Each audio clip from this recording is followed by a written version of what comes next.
It's only gonna bring you down tonight.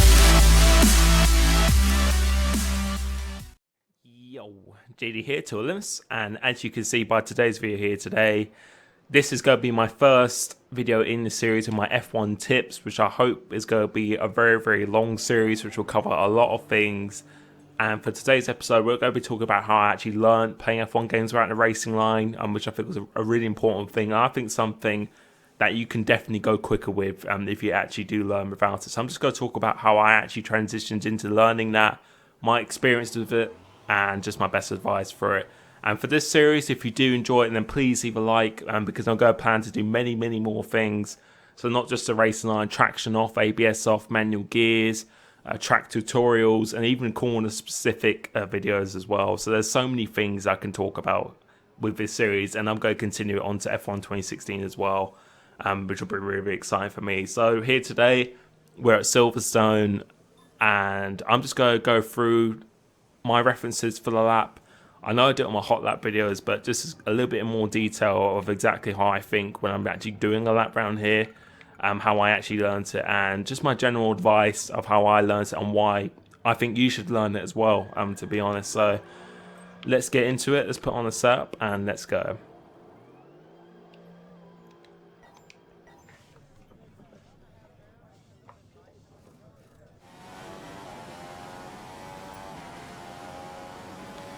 Right, so we're out on track now, and just go through the assists. So you can see, same as usual, using no assists, and we're going to put on the racing line now, something I haven't done for about 2.5 years though, in fact, so this is going to be quite weird for me.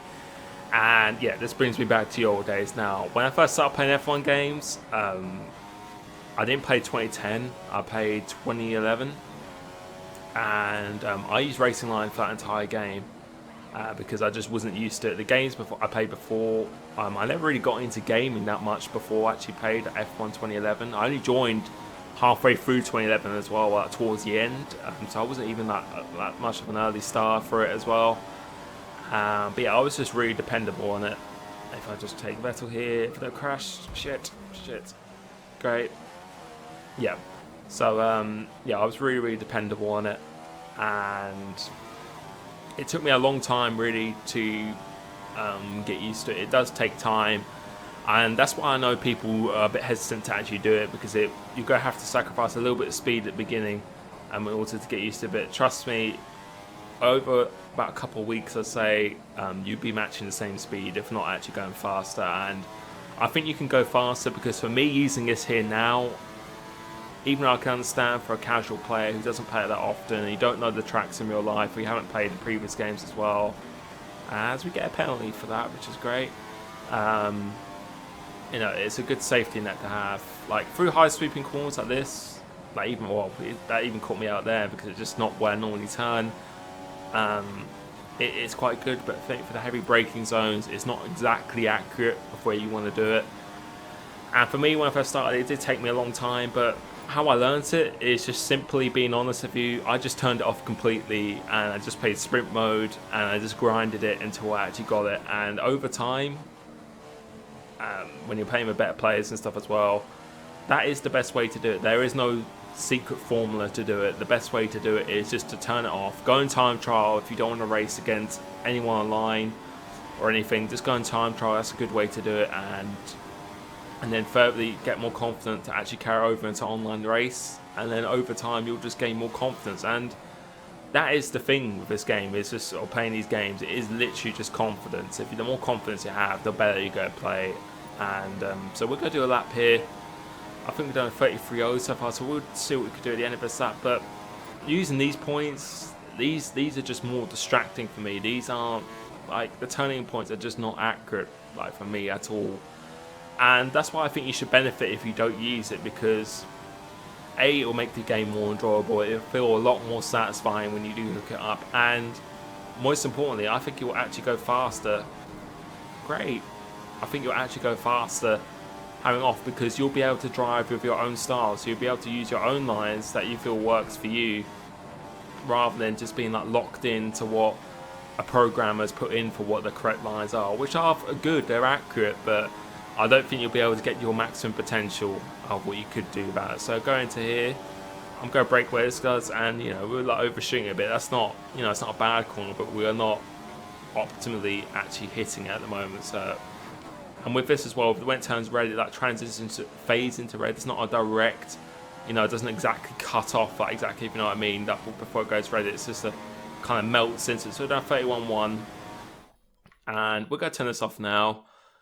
And if I can actually go in the right settings, because I never play around with assists or anything, so we're gonna go no assist now.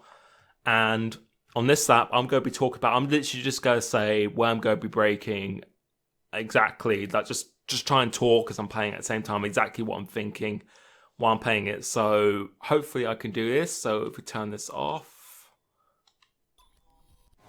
so just before 100 meter board, that's where I turn in, get the car straight. 100 meter board again, doing an early apex through here. As the car straight diagonal, that's why I turn in once again. Short shift through the gears, get as close to this curb as possible as there's someone gone off there. For this corner, looking for the 100 meter board now. So on the right there, as I go past that, try and do a late apex, much as possible. Drift out wide, stay as tight to this as possible. Let it drift out. Get the last part of the curb, and then going full throttle, coming out of here. Just try and stay as nice and tight to this as possible. And just after the 100 meter board, I'm going to go down to 6th gear here, so there. Stay on the track, 7th gear. And for this is quite difficult. You want to keep the car as straight as possible. So as the curb ends, flat out, just try and stay tight to this as possible. So we get a penalty, which is bullshit. Let the car drift out. Keep it straight as possible. We're half a second up here as well, and up into 8th, just after the 100 meter board. Try and do a late apex. You don't necessarily need to hit this curb as much as possible. Let it run out wide. Just before that board, 3rd gear, early apex once again. Let the car drift out, flat out, go up through the gears, and a 31.5. So that is an improvement there, and again we're trying to do another lap, so flat out through this, up into 8th this time, got a little bit more speed, 100 meter board, go into this, as the car's diagonal, turn left, more short shift, 1, 2, 3rd gear, DRS, and the 100 meter board, you want to be going really deep into this corner, so don't avoid that first apex, try and hit the second here. Try and stay nice and tight to the spot. Let it drift out a little bit, but as it comes back, get the car straight as possible, up 2 gears quite quickly. Stay really tight to this corner just to avoid the distance for the track. And 6th gear off the 100 meter board. So as soon as you pass that 6th gear, really attack this corner. 7th, try not to run out too out wide. Try and keep the car straight as possible. So straight there, stay nice and tight. Again, obviously hit the curb. Trying to do as much of a straight line as possible, going up through the gears, up into 8th. And as you hit the 100 meter board here, don't really necessarily need to hit the first pass of the apex. Short shifting up through the gears, 6th gears, you hit the 100 meter board, going down 3. Go slow in, get early into this one, up into gears, short shift once again. Get as fast as possible, extra speed, and we've done a 30.8, which is, how many fuel, we've done 5 laps on this, and this is on prime as well, actually, I believe, is it? Oh, I think it is actually option, but 5 laps worth of fuel as well, that's not too bad at all. So that is just my advice, really. It's just to basically just turn it off completely, go into sprint mode lobby, go into time trial, and just keep on grinding out those laps, because over time you will actually find what naturally works for you. You'll pick out your own references. So for me, I usually use the boards. I know people use like shadows, people use trees. It depends on track. Other tracks I do use shadows and bits of grass and stuff. It's all dependent, but it's about the amount of time that you actually put into it as well. And the more time you put into it, the more comfortable you'll get, and the more confidence you get, the better it'll be. So yeah, we were on option tires here as well. So 30.8. That's not too bad at all after 5 laps on those tyres.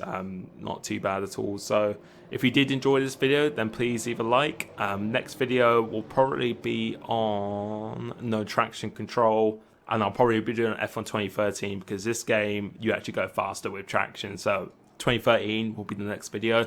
So if you did enjoy that, then please leave a like, and I will catch you next time. Cheers.